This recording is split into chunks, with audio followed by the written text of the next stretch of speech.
buenas tardes, buenas noches a todos los seguidores de la Feria Virtual del Libro España. En estos momentos nos acompaña Libertad Betancourt, que entrevistará a Rafael Luna García. Adelante, Libertad. Muchísimas gracias, Luis Rivas, por esta ayuda, esta presentación, este apoyo. Buenos días, buenas tardes, buenas noches en cualquier parte del mundo que se encuentren, especialmente a mis queridos hermanos, hermanas españoles. Hoy me despido en entrevistas, cierro con un invitado maravilloso al cual yo de manera personal quiero agradecerle el que nos haya abierto el corazón, de las puertas de su hogar, de su país, de su gente, sus costumbres, su literatura, sus amigos, que haya tomado el tiempo para participar en esta feria con nosotros, entrevistar personas. Bueno, yo te debo tantas cosas de verdad que agradecer. Eres un ser excepcional, Rafael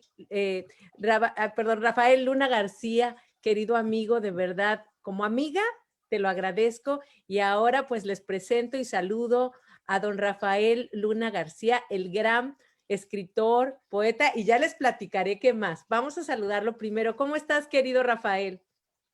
Hola, pues encantadísimo de estar contigo, de aceptar tu invitación, y soy yo el que te tengo que agradecer a ti, pues todo el trabajo. Has colaborado en la Feria de Cabra que terminamos este viernes, Ciudad de Cabra, con tu trabajo inmenso y con las felicitaciones de todo el mundo hacia ti. Y yo soy el que debo de estar agradecido. Ay, qué hermoso. Ya ven, señores, señoras, cómo los grandes son los más sencillos. Bueno, yo les quiero platicar. Él es escritor, ponente internacional e investigador. Te felicito, eres doctor honoris causa, nombrado por el Colegio Internacional de Profesionistas. ¿Qué es CEANCE? CC. El CEACE, pues no lo sé exactamente, no sé, es el título del grupo que me han nombrado con varias universidades y demás, pero no sé exactamente ese CEACE, no lo sé, la verdad, no sé decirte. Y dice la Cumbre Mundial de Conocimiento con el apoyo de distintas universidades e instituciones educativas en México, así como reconocimiento internacional concedido por unanimidad por las anteriores entidades por su extraordinaria trayectoria profesional en el campo de la literatura universal, su desempeño y su trabajo en fervor de la sociedad, licenciado en Ciencias Religiosas por la Universidad de San Dámaso en Madrid, presidente de Arte ahora, presidente de la Academia Española de Literatura Moderna, investigador asociado de la Sociedad de Ciencias, Tecnología, Educación y Humanidades, con sede en Valencia, España, académico asociado de la Academia Latinoamericana de Literatura Moderna y presidente en Málaga, en su sección Alas para Niños y Jóvenes Escritores. Es miembro del Directorio Mundial de Literatura, Historia, Arte y Cultura, embajador y jurado de World Knowledge Summit México. En fin, tiene tantas cosas aquí que me las voy a tener que saltar porque yo quiero que nos platique, organizador de festivales internacionales de arte ahora y también en un encuentro Continentes y el encuentro internacional Premio de Poesía y Feria del Libro Ciudad de Cabra. Bueno, tienes muchísimos premios, también diversos libros, pero hoy nos vamos a centrar en una presentación maravillosa que es El Espíritu Santo en los sermones de San Juan de Ávila. Y ahí está el libro. ¡Ay, sí. Yo me muero por oír!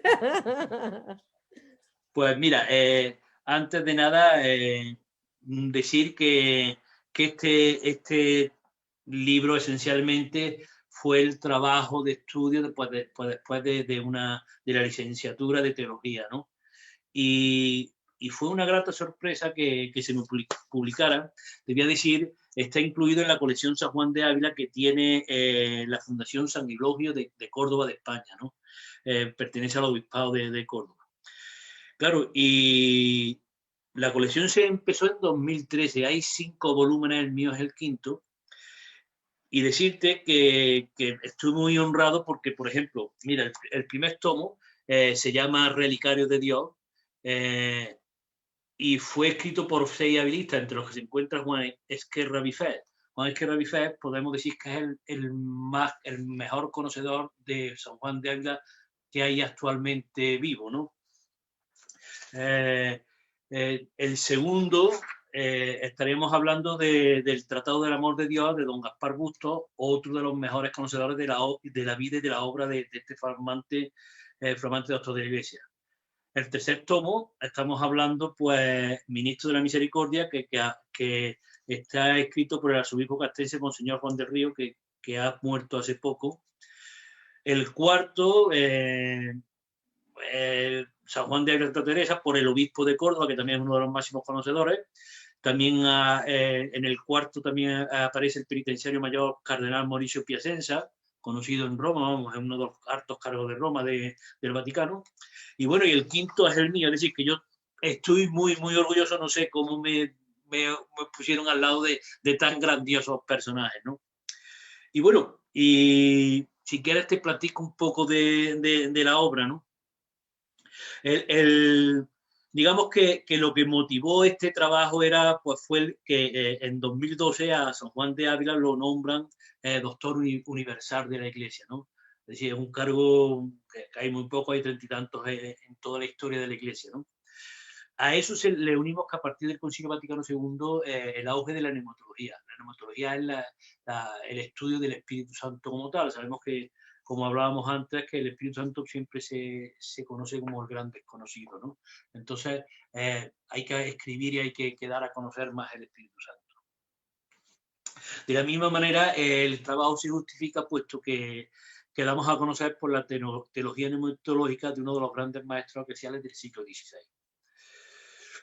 Además, evidentemente, San Juan de Ávila en el siglo XVI no escribía tratados, él no escribió, entonces tienes que explicar en su obra, en sus sermones, en sus cartas, ir viendo, explicando cada vez que citaba el Espíritu Santo y un poco reunirlo y hacer un tratado que es lo que hemos intentado hacer, ¿no? Hacerlo de forma sistemática, ¿no? ¿Qué es lo que encontramos en los sermones del Espíritu Santo? Pues evidentemente encontramos un gran conocimiento de la Escritura, la tradición y el magisterio eclesial. Siempre cuento una anécdota de San Juan de Ávila que decían, tengo por aquí quizás a muchos de los santos que se convirtieron con él, ¿no? Bueno, voy a decir de memoria porque ahora no lo encuentro, pero por ejemplo, él lo llamaban el maestro de maestros, ¿no? Estamos hablando de que fue consejero y guía espiritual de Fray Luis de Granada. Fray Luis de Granada era un discípulo que le copiaba los sermones sentado en la grajilla de la iglesia, ¿no? Santo Tomás de Villanueva, San Ignacio de Loyola, ¿no? San Ignacio de Loyola, que fue el fundador de la Compañía de Jesús. San Ignacio de Loyola dijo que si en alguna ocasión se perdieran la escritura, pues que cogieran, lo trajeran a San Ignacio, el maestro Ávila, que él las dictaría de memoria. Es decir, era un conocedor de las escrituras de memoria, sabía las escrituras prácticamente de memoria. Es decir, pero es que tenemos también a San Pedro Alcántara, a San Juan de Dios, que se convirtió escuchándolo, a San Francisco de Borja y a la misma Santa Teresa de Jesús, San Juan de la Cruz. Santa Teresa de Jesús, palabras textuales de él, le mandó su obra y le dijo: quisiera el Santo Maestro Ávila venirse con nosotros para que vieran mis obras, para decirme que si a él le parece que voy por buen camino. Es decir, la misma Santa Teresa de Jesús le mandó su obra para que le aconsejara el Maestro Ávila si iba bien o no iba bien encaminada, ¿no? Un poco para que veamos el nivel que tuvo. Muchas veces se ha dicho, bueno, que como es que hasta el siglo XX prácticamente no ha tenido a lo mejor ese reconocimiento como Santa Teresa de Jesús o el mismo San Ignacio de Loyola, ¿no? o Santo San Juan de Dios. Pues él quiso, por su humildad, quiso ser un sacerdote puro y duro. San Ignacio de Loyola se lo quiso llevar a la Compañía de Jesús. Entonces él nunca quiso montar ni una compañía, ni... Claro, ¿qué es lo que pasa? La misma compañía que montó San Ignacio pues a él lo alzaron, es decir, tú creas un organismo, o, por ejemplo, la Santa Teresa de Jesús, las congregaciones que ellos formaron, pues digamos que luchan porque ese santo sea conocido. Él, sin embargo, solamente fue un santo muy humilde, muy adelantado a su época, porque estamos hablando de un siglo, de un santo que vivió en el siglo XVI, que él ya le daba catequesis a la gente humilde. Esperaba que vinieran de noche para darle catequesis. Bueno, se cuentan de anécdotas como que cuando él predicaba se quedaba el pueblo vacío, se llenaba la iglesia y no había sitio en la iglesia. Es decir, como santo, como fue ejemplar, ¿no? Fue descubridor, estuvo incluso seguido por la Inquisición, 2 años encerrado por las envidias, porque era un santo reformador también. Es decir, él entendía que había muchos problemas en esos tiempos en la iglesia y quería reformar la iglesia. Es decir, que no se pegó, digamos, al poder, lo contrario, él era una persona humilde que conocía tanto a gente alta como gente baja. Y bueno. ¿En qué periodo vive él? ¿Nace y muere? Pues mira, él nace en el 1499 y muere en el 1563, creo. Es decir, él vive en todo el apogeo del Renacimiento. Coincide con Martín Lutero King, Lutero King, ¿no? Y él nace en Almodóvar del Campo. Nace en 1499, aunque también hay quien dice que nació en el 1500. Hay datos de las dos épocas, pero creemos que el 1499 es el dato más exacto. Estudia teología y artes y derecho en Alcalá de Henares, en Toledo.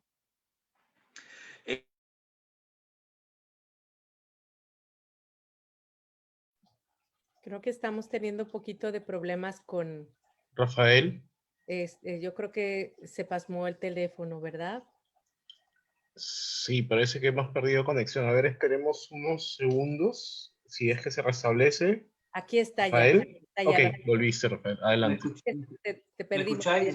Parece que se ha perdido la señal, disculpadme. Sí, bueno, pues decía que él es un santo que crea universidades en aquella época, que da catequesis, que crea también los primeros sitios donde los sacerdotes se prepararan. Es decir, era un tiempo donde los sacerdotes pues no estaban preparados, y él entendía que para decir la palabra de Dios había que estar preparado. Si te parece, para no ser te voy a leer un pequeño párrafo en donde digo figura de San Juan de Ávila, para que veamos un poco la semblanza que podríamos hacer del resumido. Trazando un bosquejo de la semblanza de este insigne y venerable predicador, invitamos a observar la figura de San Juan de Ávila como si de una instantánea se tratara. Si pudiéramos condensar la vida de este santo maestro en un fotograma, fijaríamos esta vista panorámica en un bello rincón de Andalucía. Imaginémoslo tras largas horas de oración en la capilla de la Universidad de Baeza o de alguno de los colegios que fundó, predicando y apostado junto al ambón, y sobre este la Sagrada Escritura. Junto al apóstol de Andalucía situaríamos a las grandes figuras de la época que se relacionaron con el maestro.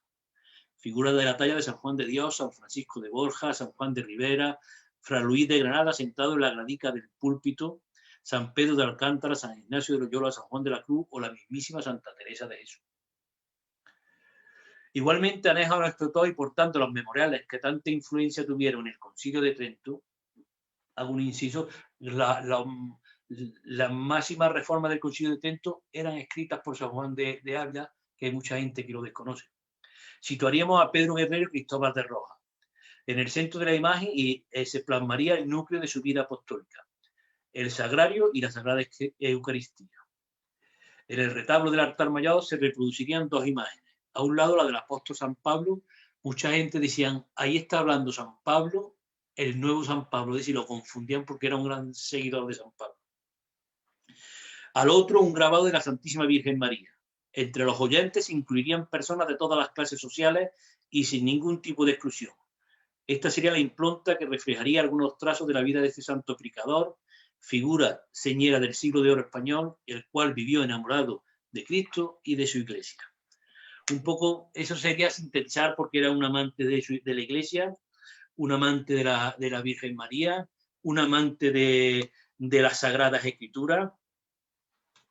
Entonces, un poco ahí podríamos dar esos retazos de la figura de San Juan. El libro, si te parece, te hablo un poquito del libro. El libro está dividido esencialmente en dos partes. En la primera parte, pues hacemos un poco, situamos la figura, el contexto histórico, el contexto sociocultural, religioso, en donde nuestro santo, ¿no? pues vive, ¿no? Y en el segundo capítulo comenzamos con una breve introducción que pone pues, esa la cimentación bíblica, patrística y teológica de San Juan de Dios, de San Juan de Ávila, disculpa. Y empezamos, damos varias, nos adentramos ya de lleno en su doctrina sobre el Espíritu Santo, y lo hacemos desde tres vertientes: la divinidad de la persona del Espíritu Santo, la obra salvífica realizada por el Espíritu y la vida según el Espíritu. Posteriormente, como hemos dicho, hacemos un apartado en donde hacemos una exposición de los nombres propios, los nombres del Espíritu Santo, los apelativos, los símbolos, las figuras y nombres alegóricos que utiliza el Espíritu, que utiliza San Juan de Ávila para nombrar al Espíritu Santo. Y la segunda parte la dividimos también en cuatro perspectivas, que es la encarnación del Verbo y la acción mediadora de la Virgen María, la comunicación del Espíritu Santo y su significado carismático y salvífico, la obra del Espíritu Santo en la creación y el Espíritu Santo como inspirador de la Sagrada Escritura.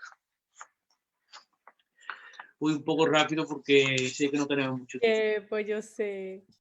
Oye, Rafael, si quieres, te mira, quiero preguntar rápidamente algo. sí. Por ejemplo,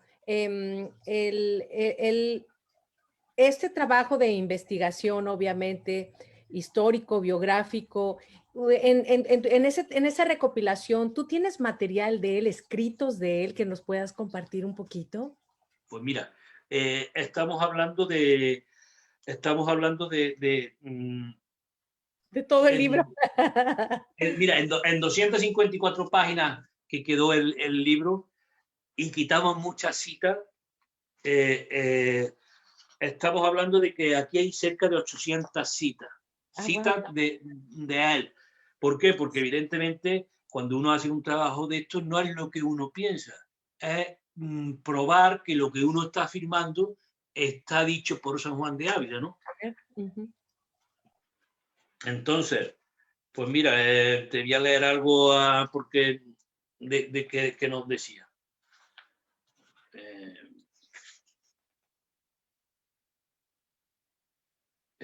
Pues vamos a ver. La obra del Espíritu Santo en la creación. Yo hago una pequeña aclaración, es decir, la introducción del texto es: todas las cosas fueron hechas por el Espíritu de Dios, que aleteaba sobre las aguas. Y cito a Génesis 1:2, ¿no? Que es, San Juan de Ávila nos muestra cómo el soplo Espíritu de Dios desempeña un papel importante en la creación. El Espíritu participa en ella en palabras y obras que proceden de Dios. Todo desde el comienzo es obra de la Santísima Trinidad. Con estas palabras está indicado igualmente la divinidad del Espíritu. Y es lo que voy a leer a continuación en un texto de San Juan de Ávila. Crió Dios el primer hombre, tomó un poco de tierra, hizo así una forma y luego infundió en el ánima Spiritus in eum spiritusum vitae, que esta es una cita de Génesis 2007. Sopló Dios en aquel cuerpo y un soplo de vida. En lo hebreo está in nares eius, que por las narices sopló. Dios, el ánima de Adán. Dice Resuello lo que hizo en aquel cuerpo muerto que fue el ánima, porque sin el ánima está el cuerpo muerto. Crió Dios primero el ánima de Adán. Con estas claras expresiones nuestro doctor nos muestra, ahora ya es un poco la explicación, ¿no? Nuestro doctor nos muestra la necesidad del soplo vital para que el barro se transforme en ser animado. Por lo tanto, con esta reflexión teológica, San Juan de Ávila nos propone que este resuello de Dios en el primer hombre tiene como fruto un ser viviente. De la misma manera, señala e identifica el soplo de vida espiritual en el Espíritu Santo. Comprobamos además que nuestro santo, citando las epístolas paulinas, relaciona el primer Adán con Jesucristo, el nuevo Adán. recordando las enseñanzas escriturísticas que presentan a Jesús como espíritu que resucita y da vida. En cada texto de estos, pues a lo mejor yo tengo 4 citas para hacer estas afirmaciones, citas en donde recojo textos de San Juan de Ávila. Es decir, que al final un trabajo de investigación, cuando se hace un trabajo de investigación, no se llega a unas conclusiones, pero no lo que a uno le parece, sino tiene que estar evidentemente basado en lo que dijo, la persona que estudiaba. Mira, si te parece, a modo de conclusiones, te voy a dejar algunas de las ideas que se pueden encontrar en el libro, ¿no? Una de las cosas muy importantes, porque claro, es que hablamos 5 siglos después, pero estamos hablando de que el maestro Ávila ya ayudaba a que la formación teológica fuera una relación entre el diálogo fe y razón, fides et ratio. Es decir, no una fe, la fe del carbonero, la fe que hay que crear a ciego, sino una fe razonada, una fe que llegue desde esa conversación, desde la fe, entender para creer, ¿no? Que sería un poco la esta. Afirma claramente la divinidad del Espíritu Santo, deja claramente la unicidad de Dios y la Trinidad de personas. Una constante en su predicación es que la sobreabundancia de los méritos de Cristo, el Espíritu Santo se da por los merecimientos de Cristo, es decir, a través de Cristo. Una cosa es que los llama paloma en varias ocasiones, pero nunca lo llama paloma por el bautismo, sino por el arca de Noé, siempre citando a la paloma del arca de Noé, ¿no? del Antiguo Testamento.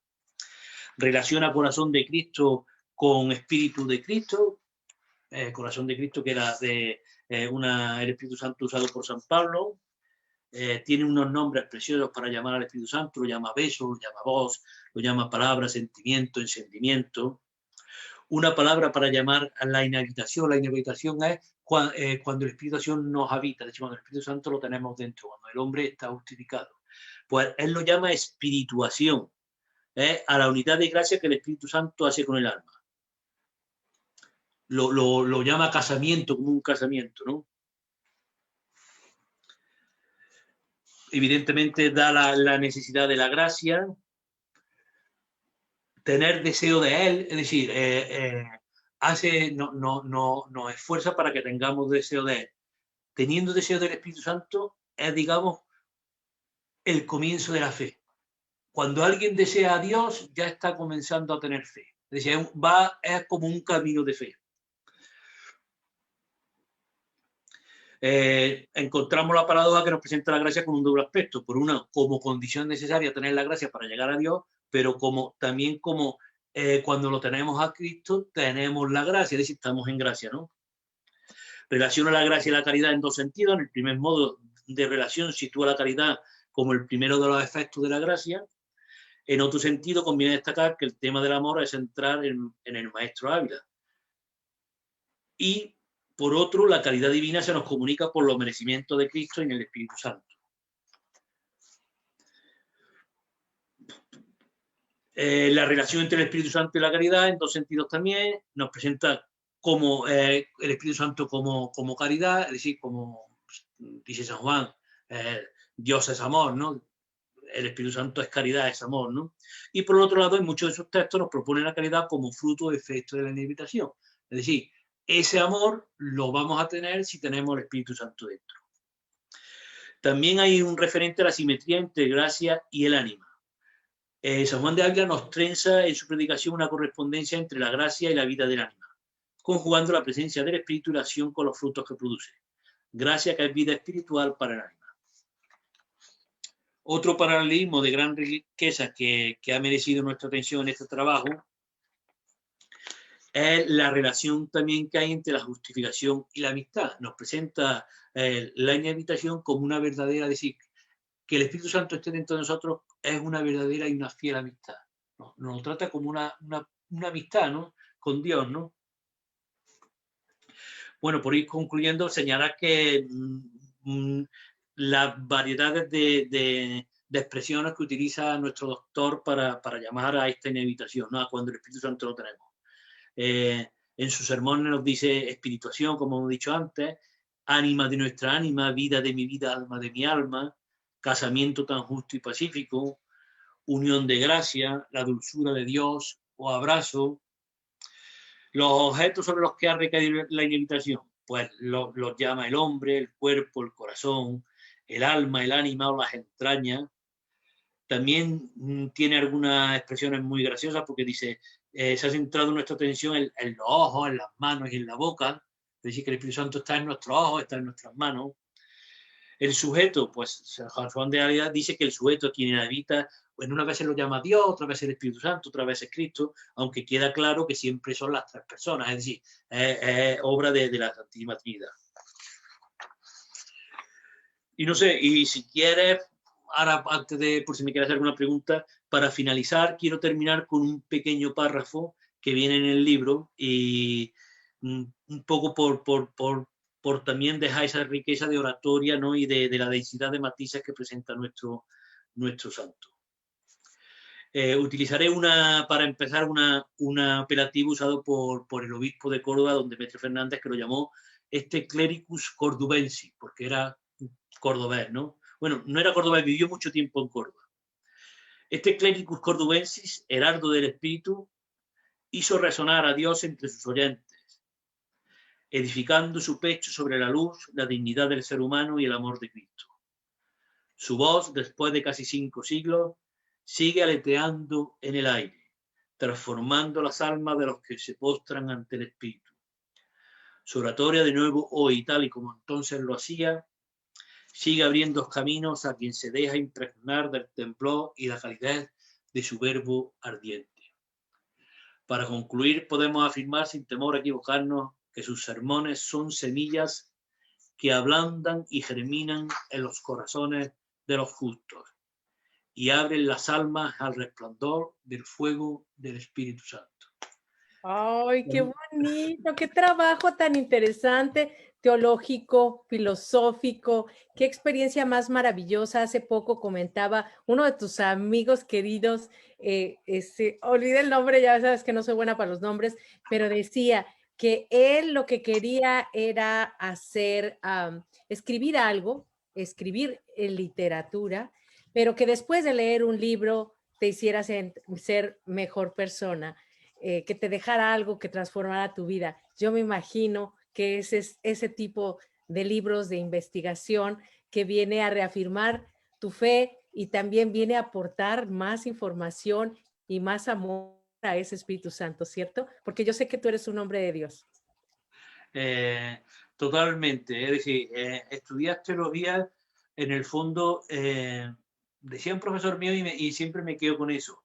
Es decir, estudiar teología no te hace, no eres mejor persona ni nadie se va a considerar que sea mejor persona porque, bueno, porque estudie teología.